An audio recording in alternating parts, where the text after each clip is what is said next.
ചോദ്യം 1. ഉർവശി പട്ടാലിയയുടെ നിശബ്ദതയുടെ മറുവശം എന്ന കൃതി ഏതു ചരിത്ര സംഭവവുമായി ബന്ധപ്പെട്ടിരിക്കുന്നു? ഓപ്ഷൻ സി, ഇന്ത്യ വിഭജനം. ചോദ്യം 2. താഴെ പറയുന്നവരിൽ ഇന്ത്യൻ നാഷണൽ കോൺഗ്രസിൻ്റെ പ്രസിഡന്റ് പദവി അലങ്കരിച്ചിട്ടുള്ളവർ ആരെല്ലാം? 1. George Yule. 2. Anandamohan Bose. 3. Mahatma Gandhi. 4. Nellie Sen Gupta. ശരിയായ option B. George Yule, Anandamohan Bose, Mahatma Gandhi, Nellie Sen Gupta എന്നിവർ ഇന്ത്യൻ നാഷണൽ കോൺഗ്രസിൻ്റെ പ്രസിഡന്റ് പദവി അലങ്കരിച്ചിട്ടുണ്ട്. ചോദ്യം 3. 1847 ഹെർമൻ ഗുണ്ടർട്ട് ആരംഭിച്ച ദിനപത്രങ്ങൾ ഏതെല്ലാം? 1. Paschimodayam. 2. Deepika. 3. Leader. 4. Rajyasamacharam. Option A 1ഉം 4ഉം. പശ്ചിമോദയം, രാജ്യസമാചാരം. ചോദ്യം 4. വിദ്യാഭ്യാസ മേഖലയിലെ പ്രവർത്തനങ്ങൾ കണക്കാക്കി 2025 കേരള ജ്യോതി പുരസ്കാരത്തിനർഹനായ ചരിത്രകാരൻ കൂടിയായ വ്യക്തി? Option B, എം.ആർ. രാഘവ വാര്യർ. ചോദ്യം 5. താഴെ പറയുന്നവയിൽ ശരിയായ ജോഡി ഏവ? 1. ബിൽഹന വിക്രമാംഗ ദേവചരിതം. 2. വിഷ്ണു ശർമ്മ കഥാസാരിത് സാഗരം. 3. അതുല മൂഷകവംശ മഹാകാവ്യം. 4. കൽഹണ ബുദ്ധചരിതം. ശരിയായ ഓപ്ഷൻ എ 1ഉം 3ഉം ശരിയാണ്. 1. ബിൽഹന വിക്രമാംഗ ദേവചരിതം. 3. അതുല മൂഷകവംശ മഹാകാവ്യം.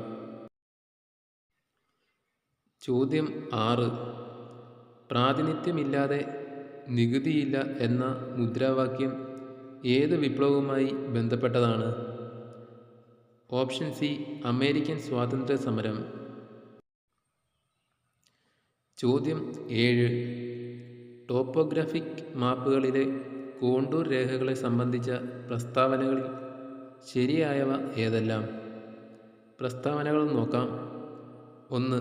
ഒരേ ഉയരത്തിലുള്ള സ്ഥലങ്ങളെ തമ്മിൽ യോജിപ്പിക്കുന്ന സാങ്കല്പിക രേഖകളാണിവ. 2. കോണ്ടൂർ രേഖകൾ തമ്മിലുള്ള അകലം കുറവാണെങ്കിൽ അത് ചെങ്കുത്തായ ചെരിവിനെ സൂചിപ്പിക്കുന്നു. 3. ഒരു കുന്നിനെ പ്രതിനിധീകരിക്കുന്ന കോണ്ടൂർ രേഖകളിൽ ഉള്ളിലേക്ക് പോകുന്തോറും അവയുടെ മൂല്യം കുറഞ്ഞു വരുന്നു. ശരിയായ ഓപ്ഷൻ 1, 2 എന്നിവ മാത്രം. 1.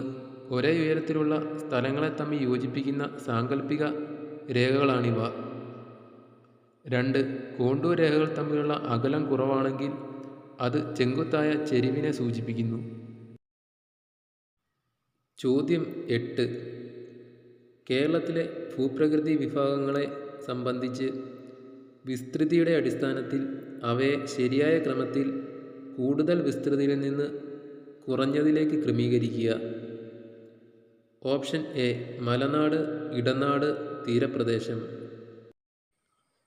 ചോദ്യം 9.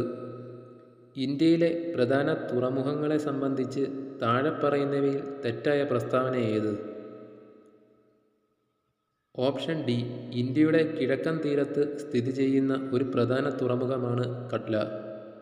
ഈ പ്രസ്താവന തെറ്റാണ്. ചോദ്യം 10. ഇന്ത്യയുടെ ഭൂപ്രകൃതിയുമായി ബന്ധപ്പെട്ട പ്രസ്താവനകളിൽ തെറ്റായത് ഏത്? ഓപ്ഷൻ സി, കിഴക്കൻ തീരസമതലത്തെ അപേക്ഷിച്ച് പടിഞ്ഞാറൻ തീരസമതലത്തിന് വീതി കൂടുതലാണ്. ഈ പ്രസ്താവന തെറ്റാണ്.